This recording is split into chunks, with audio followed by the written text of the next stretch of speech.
Assalamualaikum warahmatullahi wabarakatuh. Selamat datang kembali di channel Panggonan Wingit, tempat di mana kisah-kisah kelam, misteri tersembunyi, dan cerita-cerita yang jarang terungkap akan kita buka satu persatu.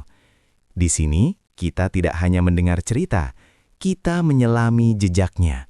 Kita merasakan dinginnya suasana dan kadang menyadari bahwa tidak semua yang terlihat berkah benar-benar suci. Malam ini, siapkan hati dan pikiran kalian, karena kisah yang akan kita bahas bukan sekedar tentang kekayaan, melainkan tentang harga yang harus dibayar ketika seseorang memilih jalan pintas dalam kegelapan. Matikan lampu jika berani, gunakan headset kalian, dan mari kita mulai cerita dari Panggonan Wingit. Sebelum orang-orang mengenalnya sebagai Bu Haji Atun, ia hanyalah seorang janda kurus dengan wajah lelah, yang tinggal di rumah kontrakan berdinding papan di pinggir kampung. Suaminya meninggal karena kecelakaan kerja di pabrik pengolahan sawit tempat ia menjadi buruh kasar.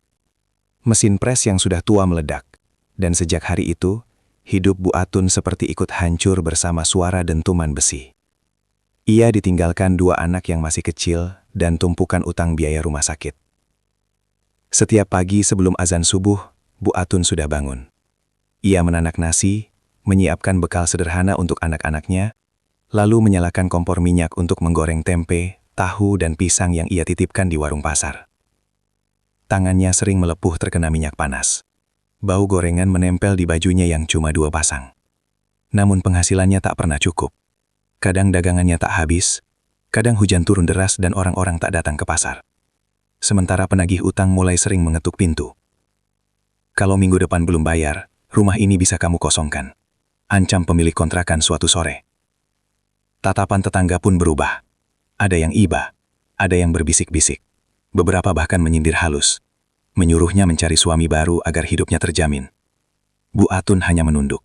Ia masih sering menangis diam-diam setiap malam, memeluk anak-anaknya yang tidur tanpa tahu betapa rapuhnya dunia ibu mereka. Hingga tibalah malam Jumat Kliwon itu. Langit gelap sejak sore. Angin berembus aneh, membawa suara daun-daun kering bergesekan.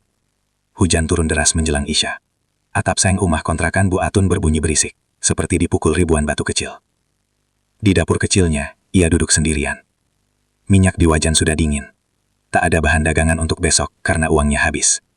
Ia menatap api kompor yang hampir mati. "Ya Allah, kalau memang hidupku hanya begini, beri aku kekuatan," bisiknya lirih. Air matanya jatuh tanpa suara. Untuk pertama kalinya, ia merasa lelah berdoa. Tiba-tiba, pintu depan berderit pelan. Bukan karena angin. Ada langkah kaki memasuki teras. Bu Atun menegang. Jantungnya berdetak cepat.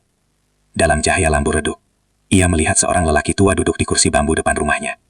Pakaiannya hitam, basah oleh hujan, tapi wajahnya kering. Sorot matanya tajam dan dalam. "Assalamualaikum Atun," ucapnya tenang. Bu Atun tak ingat pernah mengenalnya. Namun lelaki itu menyebut namanya dengan suara yang terasa berat. "Apa yang kau inginkan dalam hidup ini?" tanyanya. Bu Atun diam. Tubuhnya gemetar. "Kau ingin anak-anakmu sekolah tinggi, ingin rumah besar, ingin usaha sendiri yang tak pernah rugi." Hujan di luar semakin deras. Petir menyambar, menerangi wajah lelaki itu sesaat. Ada sesuatu yang ganjil di senyumnya. "Aku bisa memberimu semua itu," lanjutnya. "Usaha minyak goreng. Kau sudah terbiasa dengan minyak. Rezekimu akan mengalir seperti sungai." "Tidak ada yang gratis di dunia ini," jawab Bu Atun pelan. Lelaki tua itu tersenyum tipis. "Benar. Setiap 7 tahun, akan ada yang kau serahkan. Satu orang, yang paling setia bekerja padamu kelak." Darah Bu Atun terasa dingin. "Itu dosa besar," gumamnya. "Dosa?" Lelaki itu tertawa lirih. "Bukankah kau sudah putus asa? Bukankah doamu seolah tak pernah dijawab?" Kata-kata itu seperti menampar hatinya. Bu Atun teringat wajah anak-anaknya, ancaman pemilik kontrakan, dan hutang yang menjerat. "Aku tidak meminta sekarang," lanjut lelaki itu. "Aku hanya menawarkan jalan." Ia berdiri, melangkah ke dapur tanpa suara. Di atas meja kayu yang lampu, tiba-tiba tergeletak segenggam emas kecil berkilau. Bau harum minyak segar memenuhi ruangan. "Ini tanda awalnya," bisiknya. Bu Atun terduduk lemas. Ia tahu apa yang ditawarkan bukan sekedar bantuan. Itu berjanjian dengan sesuatu yang tak seharusnya disentuh manusia. Namun hujan di luar seperti menekan pikirannya. Anak-anaknya terbatuk di kamar karena udara dingin. Dan dalam keputusasaan yang pekat, iman yang biasanya kuat rasa goyah. Kalau aku setuju, kau akan menepati janji. Suaranya hampir tak terdengar. Selama kau menepati milikmu. Petir kembali menyambar. Dalam gemuruh hujan malam Jumat Kliwon itu, Bu akan menunduk. Tangan yang gemetar menyentuh emas di atas meja. Ia tak pernah benar-benar mengucapkan kata setuju. Tapi malam itu, kesepakatan sudah terjadi. Pagi setelah malam Jumat Kliwon itu, Bu Atun terbangun dengan kepala berat. Hujan telah berhenti. Cahaya matahari masuk lewat celah dinding papan. Untuk sesaat ia mengira semua hanya mimpi buruk. Namun ketika ia masuk ke dapur, napasnya tertahan. Di atas meja kayu, segenggam emas kecil itu masih ada. Berkilau dalam cahaya pagi. Tangannya gemetar saat menyentuhnya. Dingin. Nyata. Bukan bayangan. Jantungnya berdebar keras. Campuran antara takut dan harapan yang belum pernah ia rasakan sebelumnya. Dalam beberapa hari, emas itu ia jual diam-diam ke kota. Hasilnya jauh lebih besar dari yang ia bayangkan. Cukup untuk melunasi hutang, membayar kontrakan setahun penuh, bahkan masih tersisa banyak. Sejak saat itu keanehan mulai terjadi. Setiap kali ia membutuhkan uang, selalu ada jalan. Pernah suatu malam ia menghitung sisa tabungan yang hampir habis untuk membeli minyak curah. Keesokan paginya, seorang pria tak dikenal datang mengaku salah kirim amplop berisi uang ke alamatnya, lalu pergi tanpa mau mengambil kembali. Jumlahnya pas seperti yang ia butuhkan. Bu Atun tak lagi sekedar berjualan gorengan. Ia mulai membeli minyak dalam jumlah besar, lalu mengemas ulang dalam botol sederhana dengan merek tulisan tangan. Minyak Barokah. Awalnya hanya dititipkan di 3 warung. Tapi anehnya, pembeli selalu kembali. Mereka bilang minyaknya lebih jernih, lebih wangi, dan gorengan lebih renyah. Padahal Bu Atun tahu, ia membeli minyak yang sama seperti pedagang lain. Suatu sore ia memperhatikan wajan besar di dapurnya. Minyak yang ia panaskan berwarna keemasan sempurna. Tidak cepat menghitam meski dipakai berkali-kali. Tidak berbau tengi. Ini tidak wajar, gumamnya. Dalam waktu setahun, usahanya berkembang pesat. Ia menyewa gudang kecil dan membeli mesin penyaring bekas. 2 orang karyawan direkrut. Pesanan datang dari luar kecamatan. Orang-orang mulai memuji ketekunan dan keberkahannya. Namun, setiap kali melihat kilau minyak itu, perutnya terasa mual. Tepat 1 tahun setelah perjanjian malam itu, lelaki tua kembali muncul. Ia datang saat Bu Atun sendirian di gudang baru. Tanpa suara, tanpa salam. Kau memulai dengan baik, katanya sambil mengelus permukaan drum minyak. Bu Atun nambeku. Aku belum lupa, jawabnya pelan. Lelaki itu tersenyum tipis. Tentu saja tidak. Perjanjian kita sederhana. 7 tahun sejak malam itu. 7 tahun? Suara Bu Atun melemah. Waktu berjalan cepat. Kau punya 6 tahun lagi sebelum pembayaran pertama. Kata-kata itu seperti palu yang menghantam dadanya. Tidak ada cara untuk membatalkannya? Tanyanya dengan napas tertahan. Lelaki tua menggeleng perlahan. Setiap kesepakatan punya harga. Kau sudah menerima modalnya. Kekayaanmu akan terus bertambah. Tapi saat waktunya tiba, yang paling setia bekerja padamu akan menjadi bagian dari aliran ini. Ia menunjuk minyak di dalam drum. Sekilas Bu Atun melihat bayangan aneh di permukaan minyak itu. Seperti riak gelak yang bergerak sendiri. Aku hanya ingin anak-anakku hidup layak. Bisiknya hampir menangis. Dan mereka akan hidup lebih dari layak. Jawab lelaki itu tenang. Asal kau tidak ingkar. Angin tiba-tiba berembus keras di dalam gudang. Meski semua pintu tertutup. Saat Bu Atun mengedipkan mata, lelaki itu sudah menghilang. Sejak hari itu, Bu Atun mulai menghitung waktu. 6 tahun. Usahanya berkembang semakin cepat. Bahkan tak masuk akal. Dalam 2 tahun, gudang kecil berubah menjadi bangunan permanen. Dalam 3 tahun, ia memiliki truk pengiriman sendiri. Dalam 5 tahun, namanya dikenal hingga luar kota. Namun setiap keberhasilan terasa seperti pasir di tenggorokan. Karena di balik setiap keuntungan, ia mendengar hitungan sunyi di kepalanya. 6 tahun, 5 tahun, 4 tahun. Dan menjelang tahun ke-6 berakhir, mesin-mesin di pabrik barunya mulai sering menyala sendiri di malam hari. Minyak dalam tangki, kadang beriak tanpa sebab, seolah sesuatu sedang menunggu.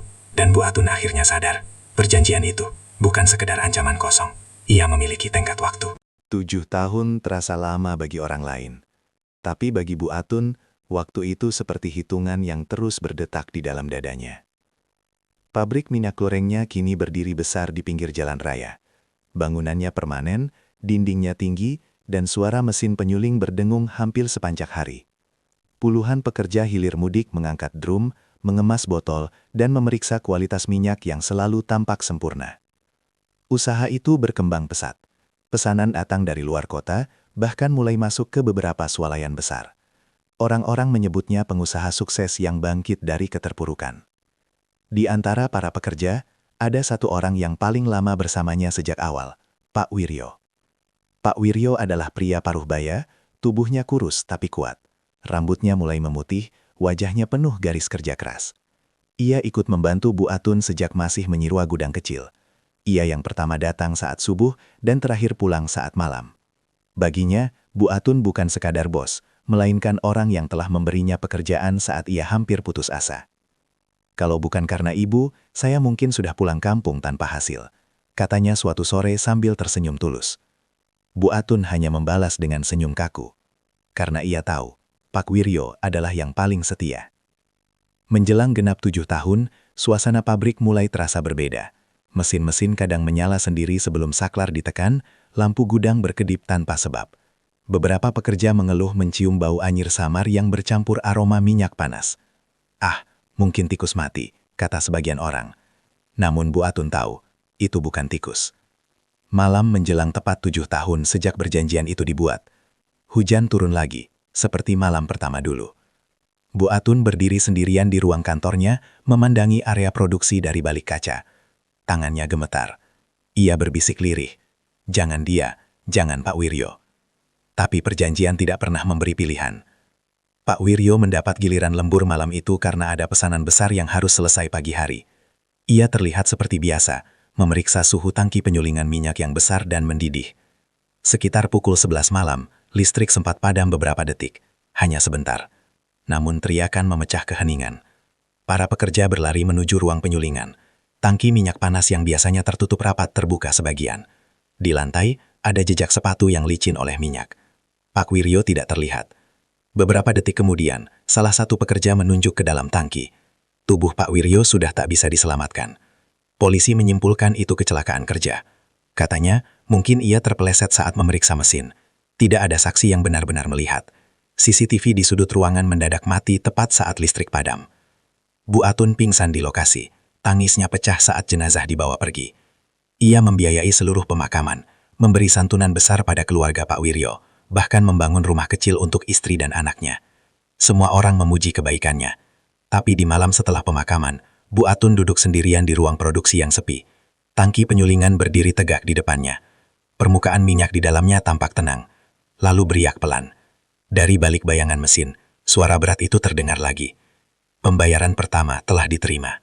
Bu Atun menutup telinganya, menangis tanpa suara. Cukup, tolong cukup. Namun lelaki tua itu hanya tertawa lirih.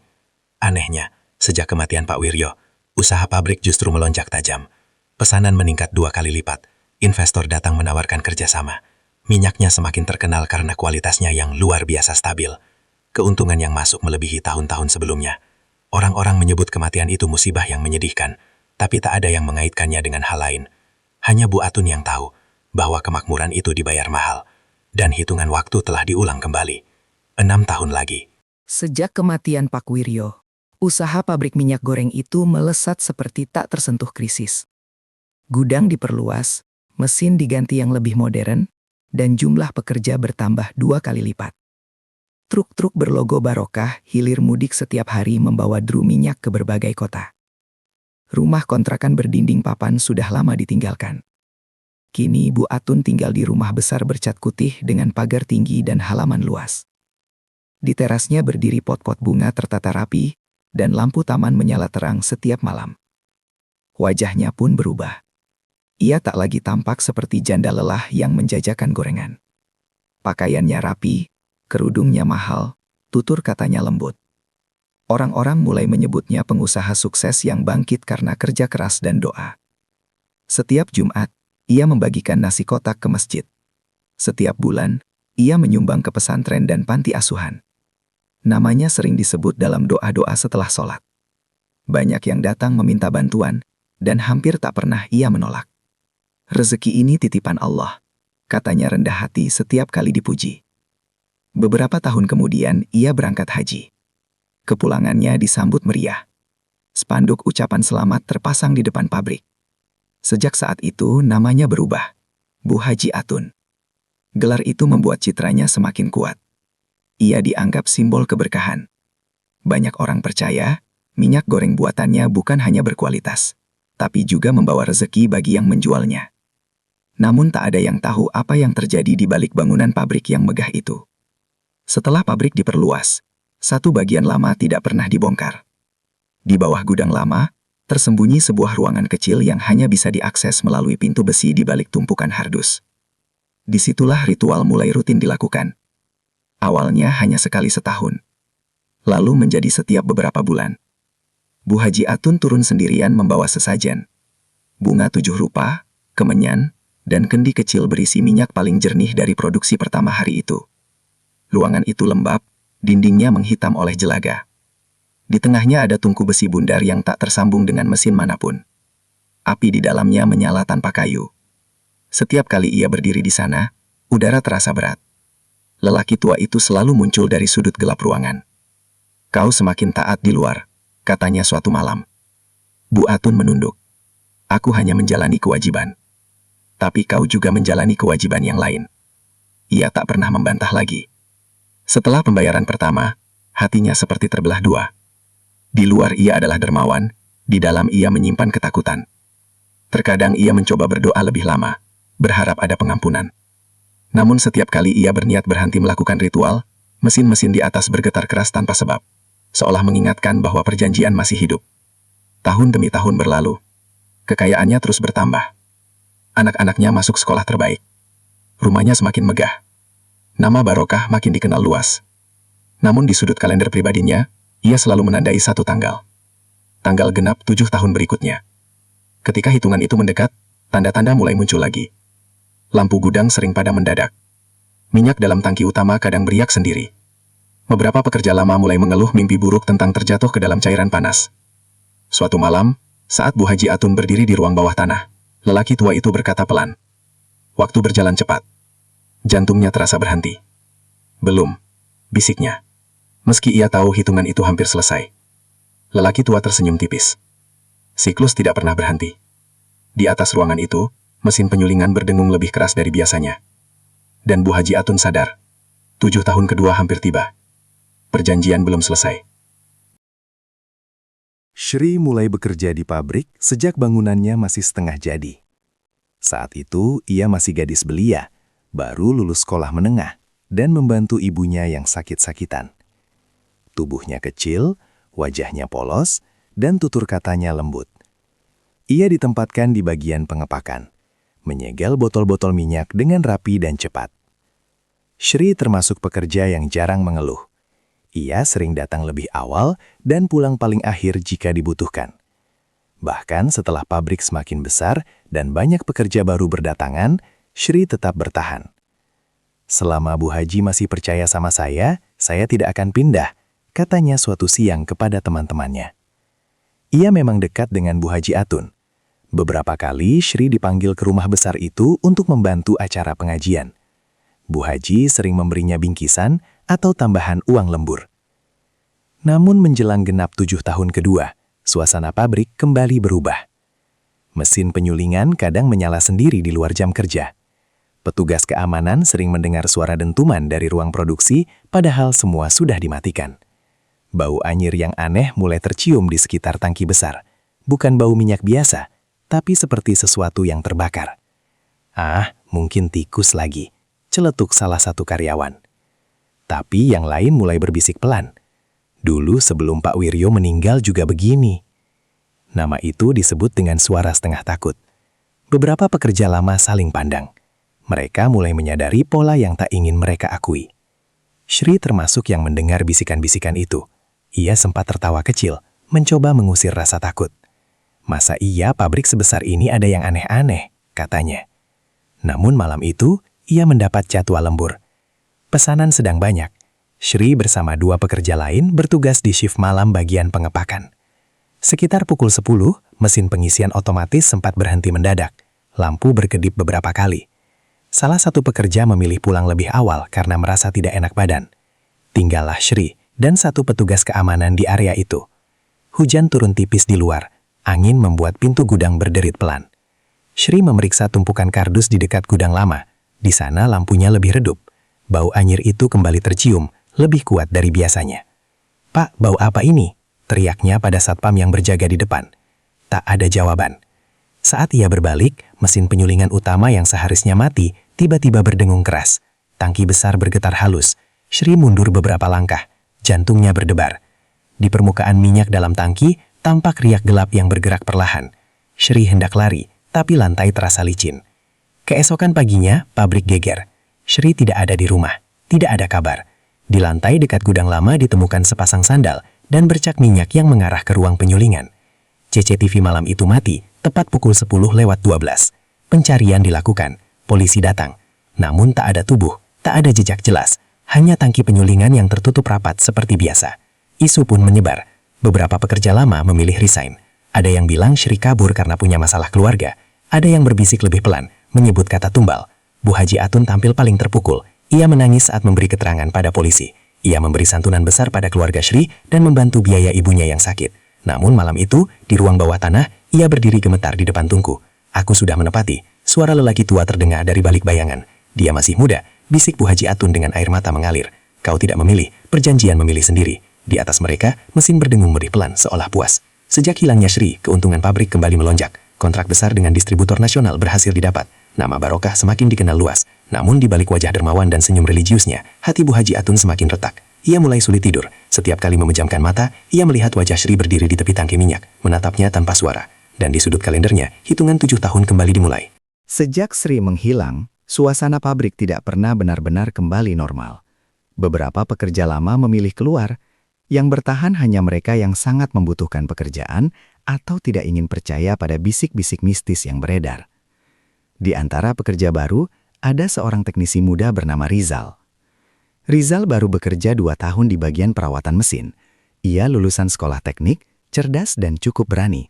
Berbeda dengan yang lain, ia bukan tipe yang mudah percaya cerita gaib. Baginya, setiap kerusakan pasti ada sebab logisnya. Namun justru karena itulah, ia mulai merasa ada yang tidak masuk akal. Mesin penyulingan utama sering mencatat lonjakan suhu di luar jam operasional. Panel listrik menunjukkan arus menyala padahal saklar dalam posisi mati. Beberapa kali ia harus datang tengah malam hanya untuk memastikan tidak ada korsleting. "Pak, ini seperti ada yang menghidupkan manual," katanya pada kepala produksi.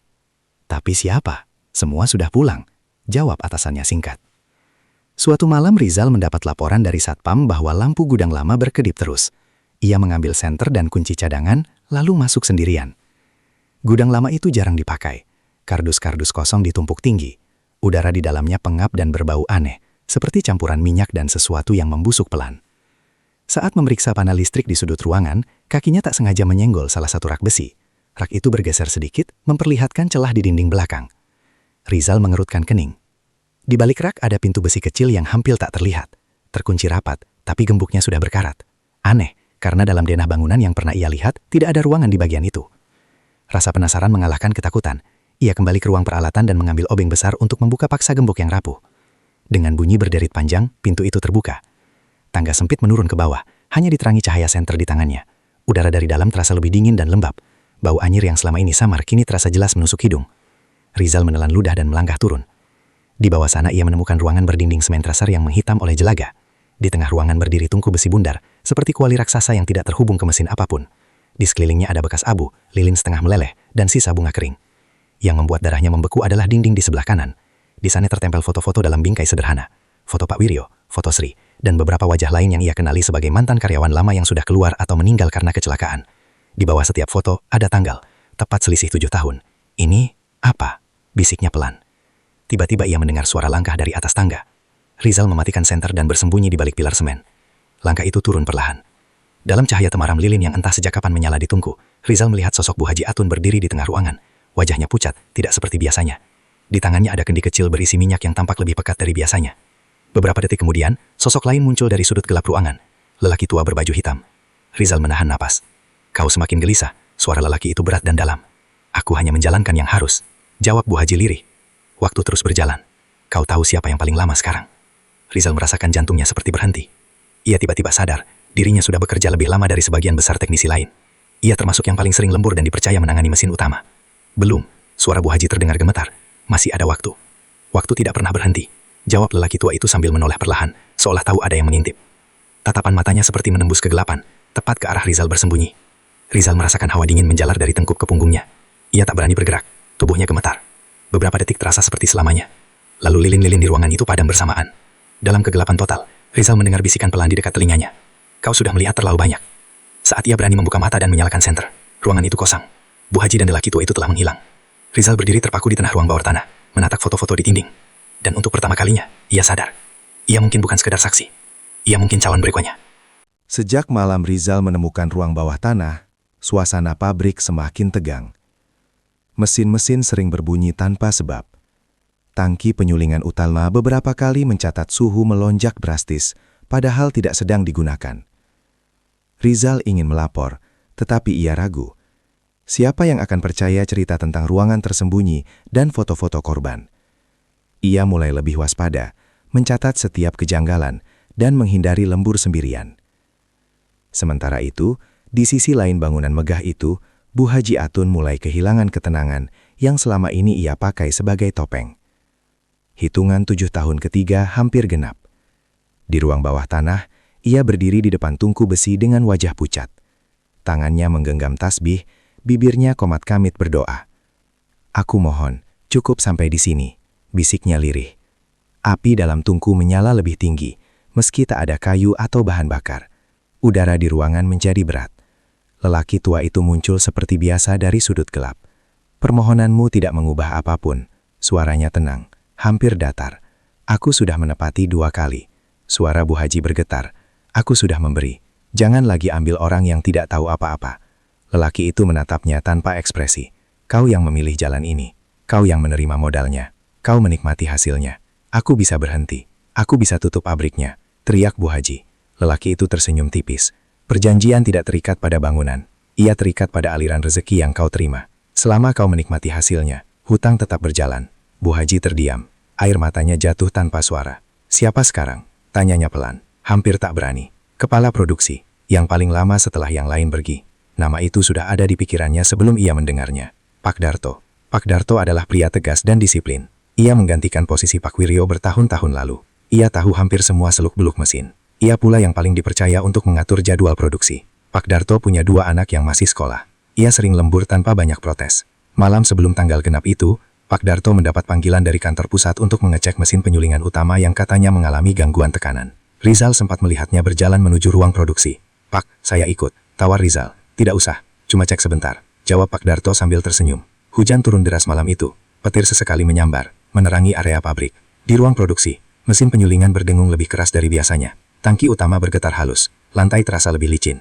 Menurut laporan resmi, terjadi lonjakan tekanan mendadak. Katup pengaman disebut gagal berfungsi. Tangki meledak sebagian, menyemburkan minyak panas ke segala arah. Namun para pekerja yang datang setelah mendengar ledakan bersumpah bahwa sebelum suara itu, mereka mendengar seperti jeritan panjang bercampur suara tawa lirih. Pak Darto ditemukan tergeletak di dekat tangki, luka bakarnya parah. Tidak ada orang lain di ruangan itu. CCTV kembali mati tepat beberapa menit sebelum kejadian. Polisi menyimpulkan kecelakaan kerja karena kerusakan teknis. Pabrik ditutup sementara beberapa hari. Media lokal menyorot insiden itu, namun manajemen cepat meredam kabar. Bu Haji Atun terlihat paling terpukul. Ia menangis di rumah duka, memeluk istri Pak Darto, berjanji akan menanggung biaya sekolah anak-anaknya sampai selesai. Semua orang memuji kemurahan hatinya. Namun malam itu, di ruang bawah tanah, ia terduduk lemas di depan tungku. Sudah selesai. Suara lelaki tua terdengar pelan. Api di tungku mengecil perlahan. Bu Haji menatap tangannya yang gemetar. Ia merasa darahnya sendiri terasa dingin. "Apa aku masih manusia?" bisiknya. Tidak ada jawaban. Sejak malam itu, Bu Haji Atun berubah. Ia mulai sulit tidur. Wajahnya sering pucat. Ia jarang tersenyum tulus. Dalam rapat, pikirannya kosong. Dalam doa, ia merasa suaranya tak sampai kemana-mana. Keuntungan pabrik kembali melonjak setelah insiden itu, lebih tinggi dari sebelumnya. Namun setiap kali ia melihat deretan botol minyak berkilau di gudang, ia seperti melihat bayangan wajah-wajah yang telah pergi. Dan untuk pertama kalinya, Bu Haji Atun sadar bahwa kekayaan yang ia bangun telah menghancurkan sesuatu di dalam dirinya. Sesuatu yang mungkin tak bisa diperbaiki lagi. Sejak kematian Pak Darto, kondisi Bu Haji Atun terus menurun. Secara fisik ia masih terlihat sehat, tetapi wajahnya semakin pucat dan matanya sering kosong. Ia jarang turun langsung ke pabrik. Rapat-rapat diwakilkan pada manajer. Bahkan pengajian rutin di rumahnya mulai dihentikan. Anak-anaknya mulai khawatir. Ibu terlalu capek, istirahat saja, kata anak sulungnya, Farid, yang baru kembali dari luar kota setelah menyelesaikan kuliah bisnis. Bu Haji hanya tersenyum lemah. Ia tidak pernah menceritakan apapun tentang ruang bawah tanah, tentang lelaki tua berbaju hitam, atau tentang hitungan 7 tahun yang terus berjalan. Beberapa bulan setelah insiden itu, pada suatu dini hari yang sunyi, Bu Haji Atun ditemukan terbaring di kamarnya. Dokter menyatakan serangan jantung, mendadak dan cepat. Berita kematiannya mengguncang kota. Banyak orang datang melayat. Ia dikenang sebagai pengusaha sukses dan dermawan yang mengangkat nama daerah. Tidak ada yang tahu beban apa yang ia bawa hingga akhir hidupnya. Setelah masa berkabung selesai, Farid dan adiknya, Rina, sepakat mengambil alih pabrik. Mereka berpendidikan modern dan rasional. Bagi mereka, kesuksesan usaha adalah hasil manajemen dan kualitas produk, bukan hal-hal mistis. Ayah dan ibu membangun ini dengan kerja keras, kata Farid dalam rapat pertama direksi. Kita akan kelola secara profesional. Sebagai langkah awal, mereka melakukan audit besar-besaran. Bangunan lama diperiksa, mesin-mesin diperbaharui. Saat tim renovasi membongkar gudang lama, mereka menemukan pintu besi tersembunyi di balik rak. Tangga sempit itu membawa mereka ke ruang bawah tanah. Ruang itu sudah lama tak dipakai sejak Bu Haji jatuh sakit. Dindingnya masih menghitam. Tungku besi berdiri di tengah. Sisa bunga kering berserakan di lantai. Rina menatapnya dengan jijik. Ini apa? Tempat simpan barang lama. Farid menggeleng. Buang saja. Tutup ruang ini. Kita renovasi total. Foto-foto di dinding diturunkan. Tungku dibongkar dan dibuang bersama puing lainnya. Ruang itu ditimbun semen dan ditutup permanen. Mereka bahkan mengganti lantai gudang dan memperluas area produksi. Kita tidak percaya tahayul, kata Farid tegas pada beberapa pekerja lama yang berbisik tentang ruangan itu. Fokus kerja saja. Selama beberapa tahun pertama, semuanya berjalan lancar. Pabrik semakin modern, kontrak distribusi bertambah, nama Barokah tetap kuat di pasar. Namun waktu tidak pernah berhenti. Menjelang genap 7 tahun sejak kematian Pak Darto, tanda-tanda lama mulai muncul kembali. Meski ruang bawah tanah sudah tidak ada, mesin penyulingan utama beberapa kali menyala sendiri di malam hari. Sensor suhu menunjukkan lonjakan aneh. Bau anyir samar kembali tercium di area produksi. Rizal, yang masih bekerja sebagai teknisi, merasakan hal itu lebih jelas dari yang lain. Ia ingat betul foto-foto di dinding ruang bawah tanah dulu. Ia menghitung dalam hati. Hampir 7 tahun. Suatu malam saat sebagian besar pekerja sudah pulang, alarm suhu berbunyi keras. Tangki utama menunjukkan tekanan tak stabil. Rizal berlari ke ruang kontrol. Farid yang kebetulan sedang lembur ikut menyusul. Kita matikan manual, teriak Rizal. Mereka berusaha mematikan sistem, tapi panel seperti tidak merespons. Lampu berkedip cepat. Suara dengungan mesin berubah menjadi gemuruh yang menekan telinga. Lalu terdengar suara seperti retakan panjang. Dalam hitungan detik, api menyembur dari bagian atas tangki. Minyak panas tumpah ke lantai dan tersulut percikan listrik. Kobaran api membesar dengan cepat, menjalar ke bagian gudang yang baru direnovasi. Pekerja yang masih ada berlarian keluar. Sirena kebakaran meraung. Asap hitam membumbung tinggi ke langit malam. Api melahap hampir seluruh bangunan produksi sebelum akhirnya berhasil dipadamkan beberapa jam kemudian. Beruntung tidak ada korban jiwa malam itu, namun kerugian sangat besar. Mesin utama hancur total. Di tengah puing-puing yang masih berasap, Rizal berdiri memandangi sisa bangunan. Ia menoleh ke arah tempat gudang lama dulu berada. Meski ruang bawah tanah sudah ditimbun dan dihapus, ia merasa sesuatu masih ada di sana. Seolah perjanjian itu tidak pernah benar-benar terkubur. Dan siklus 7 tahun telah menagih lagi, meski dalam bentuk yang berbeda. Warisan itu belum selesai. Kebakaran besar itu tidak mematikan pabrik Barokah. Asuransi turun tangan, investor membantu. Dalam waktu 1 tahun, bangunan baru berdiri lebih megah dan lebih modern. Mesin-mesin didatangkan dari luar negeri, sistem keamanan diperbaharui, kamera CCTV dipasang di setiap sudut. Farid bersumpah, insiden itu murni karena kerusakan teknis. Kita mulai dari nol lagi, katanya penuh keyakinan. Dan benar, produksi kembali berjalan. Minyak goreng Barokah kembali mengalir ke pasar-pasar tradisional, minimarket, hingga kota-kota besar. Botol-botol bening berisi cairan keemasan itu kembali memenuhi rak-rak toko. Namun Rizal tidak pernah benar-benar tenang. Ia menghitung dalam hati, sejak kematian Pak Darto hingga kebakaran, hampir tepat 7 tahun. Dan meski tidak ada korban jiwa saat api melahap pabrik, ia merasa sesuatu belum selesai. Perasaannya terbukti beberapa bulan kemudian. Salah satu manajer senior baru, Pak Arman, yang ditunjuk mengawasi produksi pasca renovasi, dikenal disiplin dan ambisius. Ia sering lembur memastikan target terpenuhi. Ia cepat dipercaya Farid karena dianggap kompeten.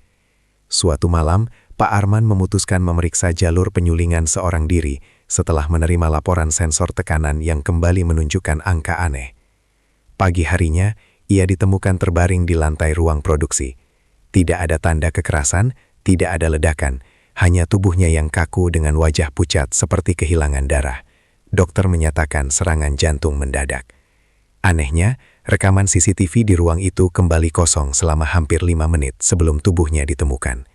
Farid marah besar saat mendengar isu-isu lama mulai beredar lagi. Ini kebetulan, jangan hubungkan dengan cerita tidak masuk akal, tegasnya pada karyawan. Namun di sudut ruang produksi, Rizal berdiri memandangi tangki utama yang baru. Permukaannya berkilau tenang, terlalu tenang. Ia akhirnya mengerti sesuatu yang dulu hanya ia duga. Pesugihan itu tidak melekat pada ruang bawah tanah, tidak melekat pada tungku besi, bahkan mungkin tidak lagi melekat pada Bu Haji Atun. Ia melekat pada usaha itu sendiri, pada aliran rezeki yang terus berputar, pada minyak yang diproduksi tanpa henti. Seolah setiap 7 tahun, ada sesuatu yang menyeimbangkan timbangan yang tak terlihat. Hari-hari berlalu, kabar kematian Pak Arman perlahan tenggelam oleh berita lain. Pabrik tetap beroperasi, truk-truk tetap mengirimkan produk, iklan tetap tayang. Di pasar, ibu-ibu tetap membeli minyak barokah karena kualitasnya yang stabil dan harganya bersaing. Tak ada yang tahu sejarah kelam di balik cairan keemasan itu. Suatu sore, di sebuah rumah sederhana di pinggiran kota, seorang ibu menuangkan minyak barokah ke dalam wajan panas. Minyak itu mendidih pelan saat tempe dimasukkan. Di antara suara desisan biasa, terdengar sesuatu yang aneh, seperti bisikan sangat pelan. Tak jelas kata-katanya.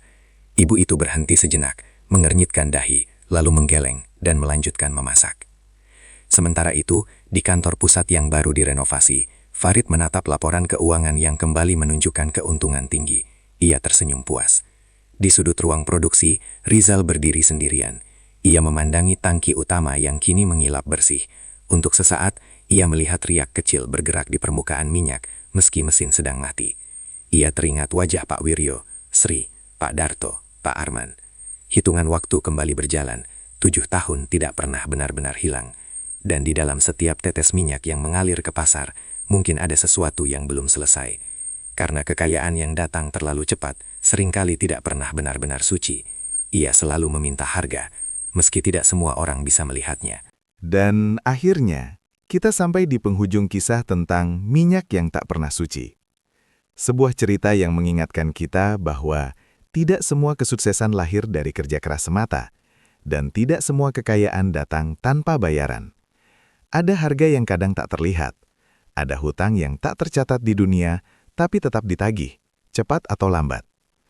Bu Haji Atun mungkin telah tiada, ruang bawah tanah mungkin sudah dihancurkan, bangunan mungkin sudah diperbarui, namun seperti yang kita dengar tadi, siklus itu tidak pernah benar-benar berhenti. Karena ketika sesuatu dibangun di atas perjanjian gelap, maka bayangannya akan terus mengikuti, bahkan hingga generasi berikutnya. Semoga cerita ini bisa menjadi pengingat untuk kita semua, bahwa jalan pintas yang tampak menggiurkan seringkali menyimpan konsekuensi yang jauh lebih besar dari yang kita bayangkan. Kalau kalian suka cerita-cerita penuh misteri seperti ini, jangan lupa untuk tekan tombol like, karena itu sangat membantu channel ini berkembang. Dan yang belum bergabung, silahkan subscribe channel Panggonan Wingit, supaya kalian tidak ketinggalan kisah-kisah wingit lainnya yang akan kita bahas di episode berikutnya. Tulis juga di kolom komentar pendapat kalian tentang cerita ini. Menurut kalian, apakah pesugihan itu benar-benar melekat pada tempatnya atau pada orang yang menjalankannya? Terima kasih sudah menemani sampai akhir, saya pamit undur diri. Wassalamualaikum warahmatullahi wabarakatuh, dan sampai jumpa di kisah berikutnya di Panggonan Wingit.